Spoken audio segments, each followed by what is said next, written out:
Hey guys, welcome back to another episode of No Niche Zone. I'm your host, Priscilla Davies, and this is the podcast about everything.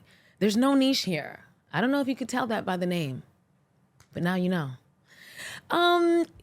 How's everybody doing? I'm trying to remember. I feel like my week was my week was hectic. I was like, I can't even remember anything because it was so hectic. I had a really busy week, which is why I can't really remember anything. I had my sketch show at UCB. I'm on one of their mod teams. If you're ever in LA or if you're an LA resident, feel free to come out and check us out. Second Wednesday of every month. My team name is Toast, by the way. But yeah, like the week of our show is just madness. It's just literally madness. It's just going around town left and right, rehearsing till like 10, 11 p.m., running lines, tech rehearsal. It's just so much. And then you have the show, and then it's like you spend like 2 days recuperating from the show. And then you spend the days after that catching up from all the stuff that you didn't do during the show and your recuperation. So that was my week. It was very, very jam-packed and very busy. I hope you guys had a good week. We're halfway through March, y'all. I mean, spring has sprung. Daylight savings time has hit. Are you team daylight savings time or team standard time? Now, remember, daylight savings time is the one where we get more daylight hours, and standard time is the one, it's the one where we don't, okay? But some people are team standard time, and I gotta say, like, I get it, but like, if it's based on your geography, like, you don't get to have a say in this discussion. Like, if it gets dark at, if it stays dark until like 7 a.m. wherever you're from, that's a geography issue, boo. You need to move south or north, depending on what part of the country you're from, okay? As you can tell, I am team daylight savings time. I am solar powered, so I need as much daylight as possible. And I just feel like, I just feel like people are more productive at the end of the day than they are in the beginning of the day. I feel like most people will be sleeping through that darkness anyway. But I get it, if you have kids waiting at a bus stop and it's dark, I guess. I don't know. I'm an 80s and a 90s kid. We used to rumble and tumble at the bus stop. So dark is nothing to me. Anyway, so let's get into our show. We got some good stuff to talk about. First, we have some big news coming out of France. France has become the world's first country to enshrine abortion rights in their constitution. Bum, bum, bum. Yeah, let's get some Jamaican air horn in here, okay? Y'all, France became the world's first country to enshrine abortion rights in its constitution on Monday, March 4th, which was the culmination of an effort that began in direct response to the U.S. Supreme Court's decision to overturn Roe v. Wade.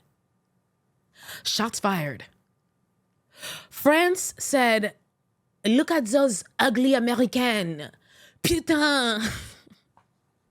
French people are so mean. They're so mean. But they were right on this. They were like, those ugly Americans. They said goodbye to Roe, to V and to Wade. So we will show them how to be civilized. Americans are ugly and stupid and fat. And now they are on the wrong side of history. Oh la la, baguette, Champs-Élysées. I know more French words than that. I'll come back. Lawmakers from both houses of the French parliament voted 780 to 72 in favor of the measure, easily clearing the 3/5 majority needed to amend the French constitution. The amendment states that there is a, quote, guaranteed freedom, end quote, to abortion in France. Following the vote, the Eiffel Tower was lit up with the words, "My body, my choice. Mon corps, mon choix." Y'all better do that. Y'all better do that. Prime Minister Gabriel Attal said before the vote that lawmakers had a, quote, moral debt to women who were in the past forced to endure illegal abortions. Quote, above all, we're sending a message to all women. Your body belongs to you. End quote, Attal said. First of all, thank you, sir. That is, I think, the crux of this whole entire issue. Your body belongs to you. So you get to decide what happens with your body. In France, abortion is widely supported. So many of the lawmakers who voted against the amendment did so not because they opposed abortion, but because they felt the measure was unnecessary, given the wide support for reproductive rights. The measure's passage is a clear victory for the French left, which has been pushing for years to guarantee abortion rights in the Constitution. Before 2022, President Emmanuel Macron, his government argued, like the amendment's current opponents, that the move was unnecessary. However, in 2022, when the U.S. Supreme Court ruled against Roe v. Wade and let states individually decide on the issue, France was pushed to act. How embarrassing for America, the land of the free. How embarrassing that we are taking rights away in a country where we're supposed to be the freest of the free, democracy, freedom fries. Get your hands off my guns. I don't know. Yeah, I mean, it's so embarrassing that the United States, which is supposed to be a beacon of freedom in this country, in this world, is getting outdone by French people. And I mean, French people, respectfully, y'all be on that freedom shit too. Y'all be protesting every little thing. And I love that for you. Ooh la la, wee wee. I love that for you. But talk about a slap in the face. Like, they really did this because they were like, you know what? And this is one of the things that I think is important with regard to them being like, oh, we already super support it. We don't need to enshrine it in the law. Well, guess what? That's what we thought in the United States too. We thought that Roe v. Wade was sacrosanct. It was already decided. There's no need for us to even talk about it anymore. And look, it got repealed. Which, by the way, maybe we'll do a little discussion on Roe v. Wade and the fact that, not to say it's not a bad thing that it got repealed, but it was almost an inevitable thing because it's actually on some very shaky case law. So hopefully this allows us to revisit it and put it on some strong case law and lock it in, maybe follow in the French's footsteps and enshrine it in our Constitution. The Catholic Church was one of the few groups to announce its opposition to the amendment. The Pontifical Academy for Life, the Vatican body which focuses on issues related to bioethics, said in a statement that, quote, in the era of universal human rights, there can be no, quote, right to take human life, end quote. Catholic Church, don't y'all got some other problems to be worrying about? I just feel like y'all should be cleaning up the mess in your own front yard before you start pointing your finger at your neighbor's yards. And I'm gonna leave it at that. So kudos to the French. Shout out to them for taking this big step and being the first country to take this step and say, you know what? In our country, women have the right to an abortion. They have the right to control their bodies. And we're not just saying that, it's legal. No, we're saying they have the right, the freedom to it. And I gotta say, while I appreciate this, the one thing that keeps coming to my mind is just like, when did we let men start making decisions for women's bodies? I know the answer to that. Obviously, that was a rhetorical question. It's the patriarchy. We know, 6,000 years ago. We know. But it's just like when you really be thinking about it, especially if you're someone like me who has stopped smoking the patriarchy pipe.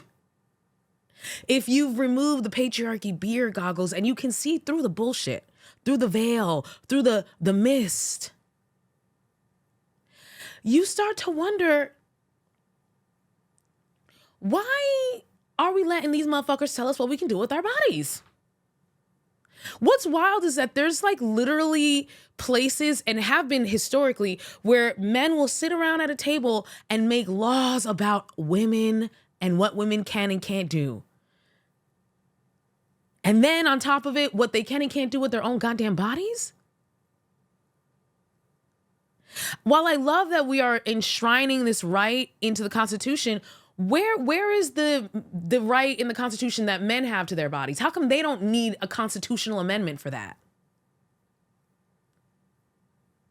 Why do women need that?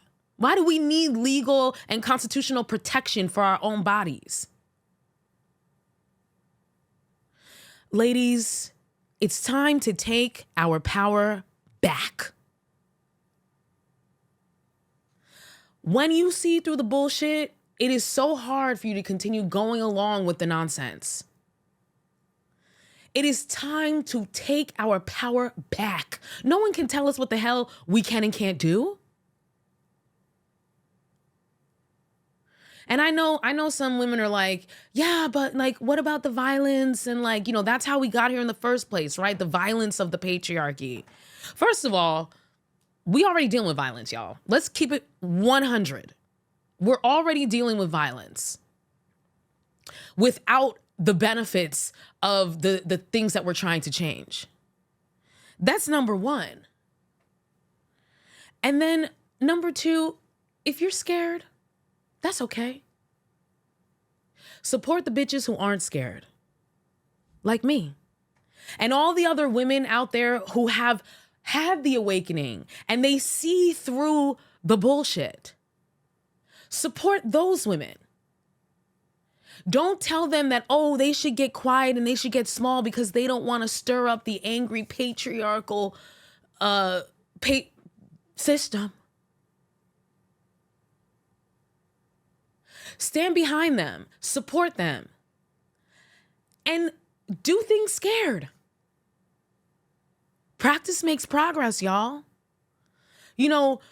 This isn't an overnight process. This is unlearning, deprogramming your mind from all the stuff that was planted in it since you were a child, literally as a baby, fresh out the womb. This is not easy work. It's not quick work, but it's work that's worth it. Because I promise you, ladies, when you get to the other side, you're like, oh my God. I can't believe that I've been just giving my power away. So ladies, just like in France, let's snatch our power back. And with that, let's move on, shall we? I had a follower tag me on Instagram in a post, and they asked me to respond to this post. So I'm going to play it for you, and then I'm actually going to respond to it. This video is from Mikey Rurold, spelled MikeyRuhrold, if you want to look this up. So this is what he posted, and my follower asked me to respond to.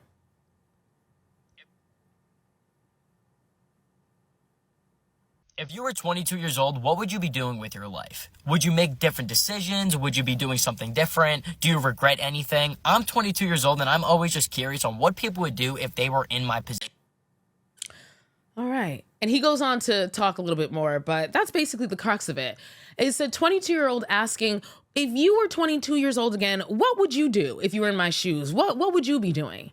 And it's so interesting that my follower tagged me in this because I had previously started doing a series on TikTok called How to Hack Your 20s. The things I wish the motherfucker had told me when I was in my 20s.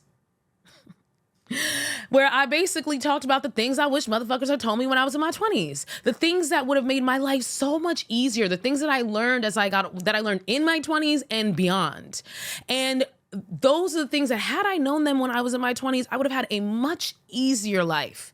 I would have been a lot less stressed out and really enjoyed my 20s a lot more than I did. And let's keep it real. Like, I enjoyed my 20s, honey. I had a lot of fun in my 20s. I ain't gonna lie. But I could have had even more fun if I wasn't stressed out about some of these things that I later learned I didn't need to be stressed out about. So this has inspired me to resurrect How to Hack Your 20s. And for this first installation of How to Hack Your 20s, things I wish a motherfucker told me when I was in my 20s. And I want to start off with what I think is the most important thing that you need to know in your 20s. This is the thing that if I had known this when I was in my 20s, Lord, my God, I would have taken over the world. I would have taken over the world. And here it is. Your 20s are for experimentation. And that's it. There's a saying out there, never make permanent decisions in your 20s. And I couldn't agree more. Your 20s is for experimentation. The only goal you should have in your 20s is to figure out who the hell you are. And how do you figure out who you are? By making a pros and cons list. That's it. A pros and cons list. Because who you are really just means this is the shit I fuck with and this is the shit I don't. That is your personality. It's not some deep quest you have to go on. You just have to figure out the shit you fuck with and the shit you don't fuck with. Your pros and cons list. And how do you figure out the shit you fuck with and the shit you don't fuck with? Experimentation. That's all you should be doing, is trying things out in your 20s. Try dating different people, try different jobs, try different aspects of the career you're interested in, try different schools if you're into education, try different cities, try different food, try. And eventually what happens is, by the time you finish your 20s, you have a clear picture of who you really are. The shit you fuck with, and the shit you don't fuck with. And when you know what you fuck with, you will go out and seek more of that because you know it serves you. And when you know what you don't fuck with, you will avoid that because you know, because you took the time to pay attention.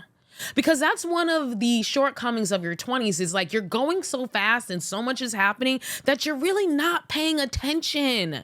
That's why you got to learn lessons 2, 3, 4, 5 times over because you weren't paying attention the first few times. So that is what your 20s is for, simply to try things out. And when you know who you are, then you become unshakable. Because that was one of the other rough parts of being in my 20s, honey. I mean, I would blow like a feather in the wind based on what somebody would say to me, or, you know, even not even what they would say, just perceived slights. You know, people making flippant comments that mean absolutely nothing, and boom, now I'm in like an existential crisis. But that's because I didn't know who I was. And now that I do know who I am, when people say stupid shit to me, I'm like, I don't care, because I don't care about your opinion. I care about mine. And I've already given myself an A+ on this. So when you get to the point where you know yourself and you are unshakable, you have established a firm foundation. And you can take that foundation into your 30s and build upon it. You picking up what I'm putting down? You smelling what I'm stepping in? So that is the first installation of how to hack your 20s. Shit I wish people had told me when I was in my 20s. Oh, but there's more. I want to add, since this is the inauguration of it, I want to add a practical tip for you. This is installation number 2 of how to hack your 20s. And this, y'all, this is a practical pro tip. And I'm telling you, if you listen to this, you're going to thank me. Take care of your teeth and buy cheap dental insurance. Did you hear me? I don't think you heard me. Take care of your teeth and buy cheap dental insurance. You cannot outrun not taking care of your teeth. It will always catch up with you. And when you're in your 20s, you're like, oh my God, I have a cavity. Oh, no big deal, whatever. I'll just, oh, my tooth hurts. It's all good. Like I said, you're going a million miles an hour. So it's easy to ignore things when you're in your 20s. But I promise you, you can't ignore your teeth because they will catch up. Talk to any 30, 40 and above something-year-old, and they will tell you how many thousands of dollars they have drained in fixing their teeth. Because that's the other thing they don't tell you. Dental care is expensive as hell. And even the best dental insurance is still only going to cover about 50% of your bigger procedures, which is why I said also get cheap dental insurance. When you're off of your parents' insurance, it can be tempting for you to be like, I don't need health insurance. I don't need dental insurance. I'm young. I'll bounce back. Don't do it. Get you some cheap dental insurance. You can get cheap dental insurance for 20, 30, 40, 50 bucks a month, depending on, the plan and where you live. And stay on top of your cleanings, stay on top of your checkups, stay on top of your x-rays, stay on top of it. And anytime the dentist tells you that you have a little cavity, get it filled in because fillings are usually covered at 100%, even on the cheapest of dental insurance. And if you take care of any issues you have when they're small issues, then they don't become large issues that become excruciatingly expensive. And I'm telling you this as someone who has really nice teeth. My dentists are all like, you have great teeth except for that one.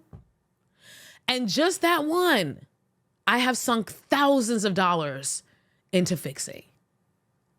So there's your second hack for your 20s.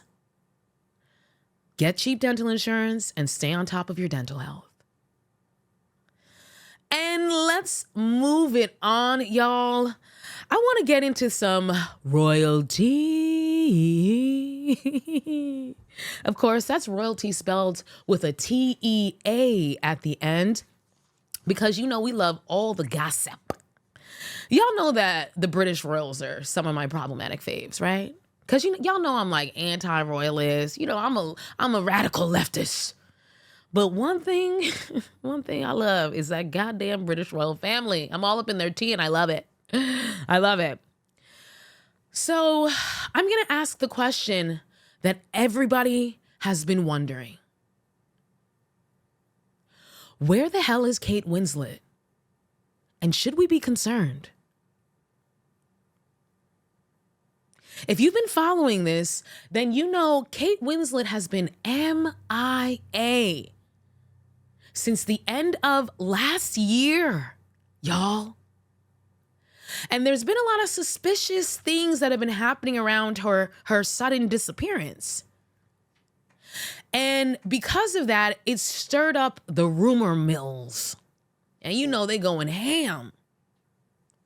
And as a royal watcherina myself, I want to go through the timeline with y'all and talk about some of those conspiracy theories and let you be the judge. What's going on with Princess Kate? On December 26th, this was the last public sighting of Kate at an event. On December 28th, a Spanish journalist reports there was sightings of a royal convoy going to a London hospital. January 17th, Kensington Palace announces Kate is having a planned abdominal surgery and will be in the hospital for 2 weeks. Okay, so this announcement kind of came out of nowhere, all right? Suddenly, Kate was going in for abdominal surgery and would be out of commission for 2 weeks. January 18th, William visits Kate in the hospital. But this is the only time he does. For the whole duration of Kate being in the hospital, William only visits her once, and the children never visit her. January 20th, the Sunday Times reports that the palace failed to notify any of Kate's 30 charities up until a week before the surgery. Now, that just may be how they work. Maybe they just like, okay, it's a week before, let's alert people. But some people are saying that this might have been a last minute surgery, and that's why people didn't know anything until a week before. January 24th, the royal reporter says that the surgery was in fact not planned, and it was a surprise to people who work close with the royal family. A whole week goes by from January 24th with no visits from Will or the kids. January 28th, the same Spanish reporter says that Kate is in a medically induced coma. Okay, now this is where obviously the suspicion gets really suspicious. January 29th, the next day, Kensington Palace puts out a statement saying Kate has returned home to Windsor and is making good progress. Now, maybe it's just a coinky-dink that after the Spanish reporter says that Kate was in a induced coma, that Kensington Palace comes out and says, oh no, baby girl at home. She doing good. She doing great. Maybe it's a coinky-dink. But I will say this, that Spanish reporter doubled down on everything that she has reported about Kate. Doubled down and says that she has an insider source that she trusts. February 1st, the palace denies that Kate is in a coma. If you know anything about the royal family, you know that they do not entertain rumors about them. Their go-to response is to ignore it, pretend you hear no evil, see no evil, pretend you didn't see it, sweep it under the rug, and keep it pushing. So for them to come out and outright deny the rumors, it's not typical royal protocol. February 9th, the Daily Mail reports that Kate took a trip to Sandringham. Another trip with no footage. There was no footage of her leaving the hospital. There was no footage of her at Windsor, and there's no footage of her at Sandringham, but they say that she had taken a trip there. February 27th, William pulls out of his godfather's memorial service, and the palace says he had to cancel due to, quote, personal matters. February 29th, the palace releases another statement reiterating that Kate is okay. And the timeline that they had originally given, like we told y'all, she was going to be out of commission for a hot minute. Again, here they are, breaking their typical code of silence to address rumors. A second time? Unorthodox. On March 4th, TMZ releases a photo of Kate driving with her mom. Kate was in the passenger seat. And this is, again, where the rumor mill started swirling, because if you look at the photo, Kate looks a little different. She looked a little different. I saw the photo, and I got to say, she looks a little different. It's almost like they had like a Kate double. You know what I mean? Listen, I'm not saying it's not her. Like I wasn't there, but I can see why people are looking at it with a scrutinizing eye, if you will, because she did look, it's like, okay. Also, she had sunglasses on. It was like, I guess that's Kate. I don't know. On March 7th, Kate's uncle comes out and says Kate is doing fine. He talked to his sister, Kate's mom. She's doing great. On March 10th came the infamous photo that blew this whole thing wide open. Kate posted a photo on the official Instagram page for British Mother's Day of her and the kids. And of course, the scrutinizing eyes of the internet were like, something is suspicious. It's suspicious, suspicious, suspicious, suspicious. That's a deep cut. Where my reggae heads at? Y'all know what I'm talking about. My dance hall heads. Y'all know what I'm talking about. It's suspicious. And they went in and analyzed the photo, and it was clearly photoshopped to the point that publications removed the photo because it was clearly photoshopped. On March 11th, Kate posted on Instagram that she was an amateur photographer who made edit fails, who failed at editing this picture, and that it was innocent and she's just an amateur with Photoshop. Again, the palace and the royals coming out and addressing rumors for a third time. On that same day that Kate came out and said, oops, I just edited it all funny, sorry. On that same day, March 11th, there were reports of William and Kate leaving Windsor Castle. A photo was published. And again, you can't see Kate's face. She's literally looking in the opposite direction. You can only see the side of her. And since March 11th, there has been no public sightings of Kate.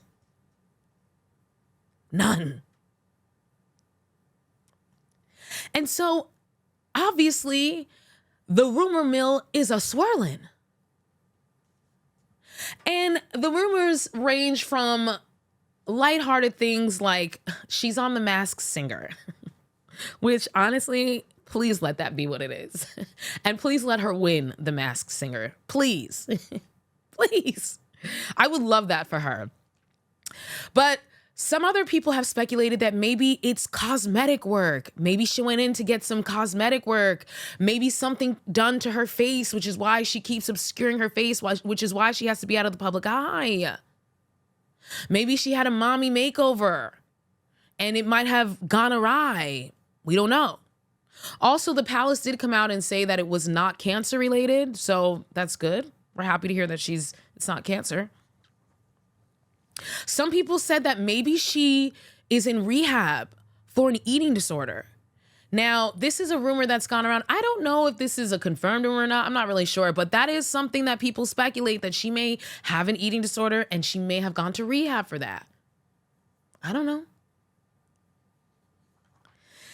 And then some people believe that the reason why we're not seeing Kate Middleton, or her kids, by the way, is because Kate and William are headed to divorce because of William's goddamn cheating.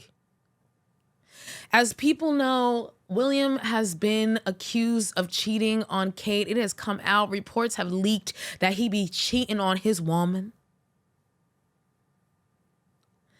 And so some people think that there's trouble in paradise. And there is a TikToker that I really like. She's an astrologer, and her name is Lauren Ash, if you want to look her up. And she talks about what she thinks is going on. And, not necessarily in the vein of astrology, although she does talk about that in another post, but this is what she thinks is going on. And I'm not gonna lie, she may have caught my attention with this. this theory. You guys are thinking too small. You're thinking way too small. Kate doesn't need custody of the kids. Kate doesn't want custody of the kids. Kate doesn't want to leave William. She wants to be the Queen of England. She wants to be William's queen without the mistress. So she grabbed those kids up, packed their asses in the Winnebago, and is applying public pressure until William learns to fucking behave himself. She's not trying to divorce him. She's just trying to wait him out. That's another theory. That no, they're not. There is trouble in paradise, but it's not a divorce. She trying to wait him out. And Kate is a Capricorn. This person is an astrologer. Kate is a Capricorn. If you know anything about Capricorns, first of all, Capricorns are earth signs. Capricorn, Virgo, Taurus. If you know anything about earth signs, they are immovable. They are known for being stubborn. And Capricorns especially are known for always taking the hard route. They're represented by a goat. And if you know anything about goats, them motherfuckers will climb up the side of a flat mountain. Not because it's faster, not because it's more seat, just because that's what they do. And I can get behind this theory of her trying to wait them out, because the other key point is the kids haven't been seen either. So we're going to keep an eye on this Kate drama. I hope she's okay. That's the main thing. I hope she all right, that they ain't doing nothing to her ass. Because, you know, them royals is a little funny. They funny people. I hope she's okay. And I hope she comes out and we find out what's going on. And listen, if this is a plot for her to get her man in line, respectfully, I respect it. All right, guys, we are going to switch gears. I came across this CNN headline and I want to talk about it. The title is "Scientists Inch Forward in Efforts to Resurrect an Extinct Giant." A bold plan to genetically engineer a version of the woolly mammoth, the tusked Ice Age giant that disappeared 4,000 years ago, is making some progress, according to the scientists involved.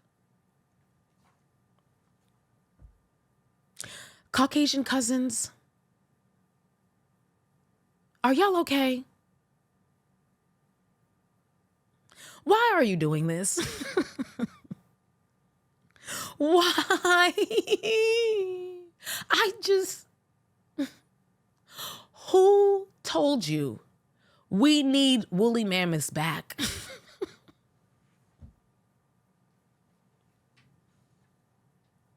Can somebody tell me?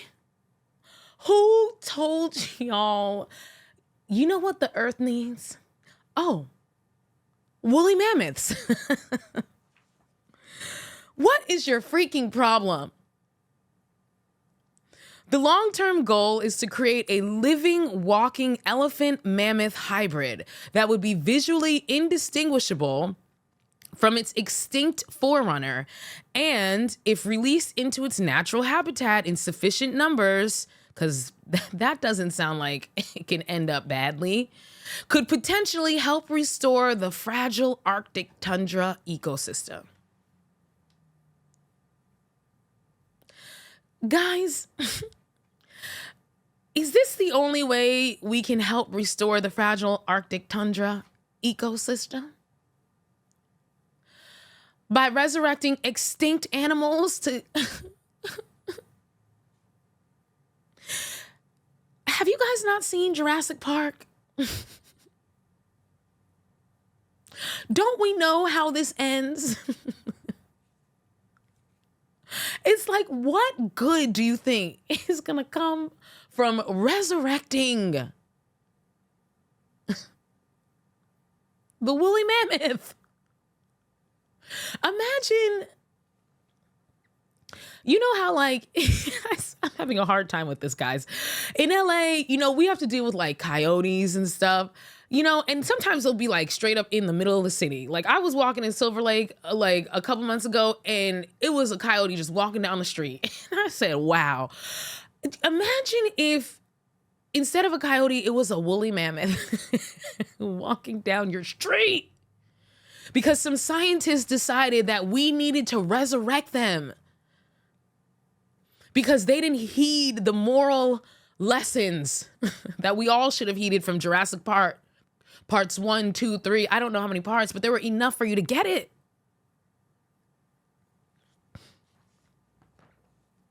Resurrecting the extinct species has been a pet project of Harvard University geneticist George Church for more than a decade.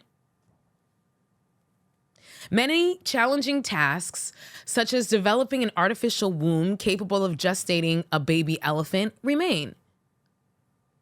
But Colossal Biosciences said on Wednesday that it had made a, quote, momentous step forward.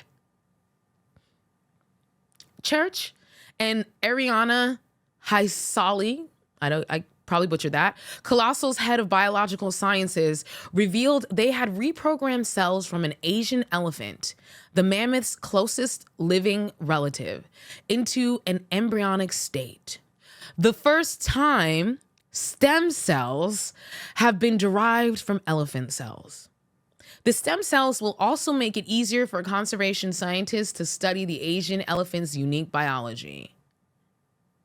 Y'all, I feel like there's an easier way to study Asian elephants' biology.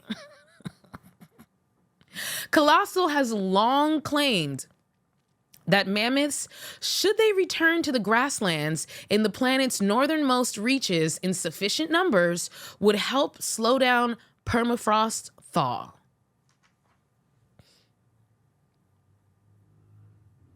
Once again, y'all could have used your creativity to figure out another way to do this that didn't involve resurrecting extinct animals.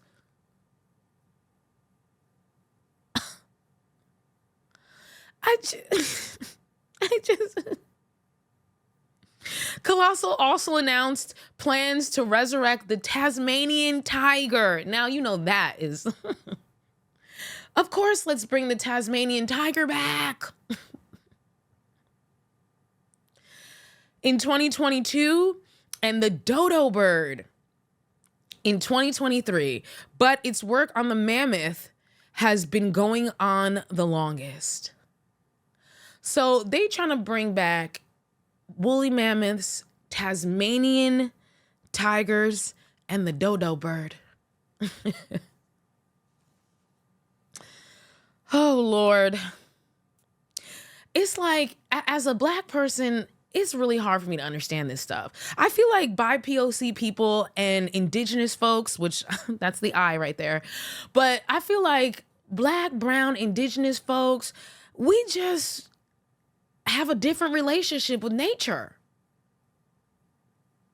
Like, we don't need to bring back extinct animals. I just feel like they went extinct for a reason. And like, this is a different world. It's a different time. Like, they were thriving in their time, in their world. They didn't like, it's like the butterfly effect. Like, y'all be changing things and then don't realize the implications of those changes. Like I said, Jurassic Park. Sometimes Hollywood doesn't always get it right, but they got it right with that one, I think. I just feel like we just have a certain respect for nature. What did Pocahontas say? She said, "You think you own whatever land you land on. The earth is just a dead thing you can claim. But I know every rock and tree and creature has a voice, has a spirit, has a name." I I didn't realize how powerful those lyrics were until I was an adult. Them lyrics hit. They slap. They get to the crux of it. And it really is true. Like, we need to readjust our relationship with nature and the planet in the Western world. We really do. It's not something to be conquered, to be tamed. No, dog, we're supposed to work with nature. And we don't own this bitch. Like Pocahontas said. We don't own it. And we need to treat it like the living entity that it is. The earth is alive. The rocks, the trees, they're all alive. Just because we can't communicate with them doesn't mean that they don't have the same right to be here as us. And doesn't mean we shouldn't have respect for them. And life has cycles, yo. It's okay that some things went extinct. I'm sure there's going to be a point where human beings go extinct too. And to be quite honest, that day should come a little faster. I think it's time. We need to go. We need to stop and go.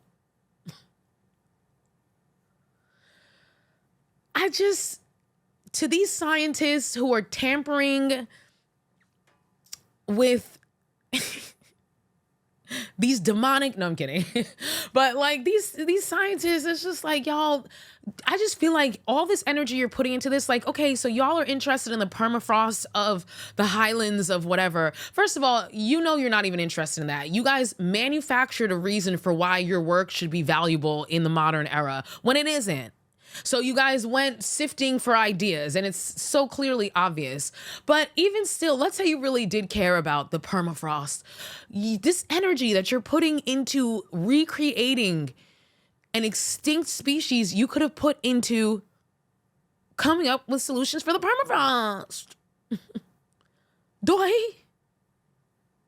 It just feels like wasted energy. Also, like, y'all are geneticists. Like, why don't y'all work on like genetic diseases? Why don't y'all work on like, you know, changing genes to make them do cool things? I don't know. I'm not a geneticist. But like, no, y'all are like, no. We want to bring woolly mammoths back and Tasmanian tigers and the dodo bird. You know, I ain't gonna lie. You could bring the dodo bird back because the dodo bird didn't deserve what it got. And the dodo bird didn't mess with nobody. You can bring them back. But everybody else, come on now. Y'all, we have come to the end of yet another installment of No Niche Zone, the podcast about everything. It has been such a pleasure to be here with you today. I had such a great time. Thank you for supporting me. Of course, you can follow me at Pris the Goddess across all platforms. You can follow the podcast at No Niche Zone Pod across all platforms. Get on that YouTube page, become a subscriber. And oh yeah, check out our Discord at No Niche Zone Pod. And of course, send in your listener letters to nonichezone@gmail.com. That's going to be it for us today. We'll see you next time.